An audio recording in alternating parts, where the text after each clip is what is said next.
Narsingdi dream holiday পার্কে এসে আমি আমার পুরনো বন্ধুকে ফিরে পেলাম। তো আমি আসলে ধন্য, এরকম বন্ধু আমার পুরনো বেস্ট ফ্রেন্ডকে আমি পেলাম, তার জন্য আমি অনেক খুশি, অনেক খুশি। তো আমি আপনাদেরকে অবশ্যই দেখাবো তোকে। ও আসলে আমার প্রতিটা ব্লগ দেখে, তো পুরনো বন্ধু, স্কুল জীবনের বন্ধুর সাথে হঠাৎ করে দেখা হয়ে গেল, তো ও চাচ্ছে আমার ব্লগে আসতে।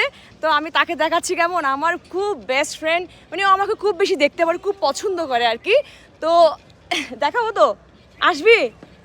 ও লজ্জা পাচ্ছে, ও ডাইরেক্ট আকাশ আমার পুরনো বন্ধুকে দেখাচ্ছি। তো ও লজ্জা পাচ্ছে। কি লজ্জা পাওয়ার কি আছে? লজ্জা পাওয়ার কি আছে? লজ্জা পাওয়ার কি আছে? আমার পুরনো বন্ধু, ও আমার ব্লগ আসতেছে কিন্তু লজ্জা পাচ্ছে, ও মুখে মাস্ক দিয়ে আছে।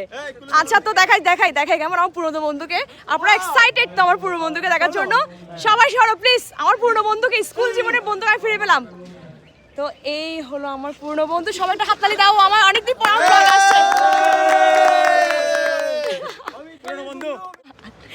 তো কেমন লাগলো আমার পুরনো বন্ধুকে দেখে? আশা করি আপনারা খুব আবেগে আপ্লুত হয়ে গেলেন না, খুব ইমোশনাল হয়ে গেলেন না, যে পুরনো বন্ধু ভালো, তুই ভালো আছিস তো? তো তুই খুশি তো আমার ব্লগে এসে? ও অনেক খুশি। ওয়াও, এখানে লাইটটা খুব সুন্দর পড়ছে। এই হলো আমার পুরনো বন্ধু।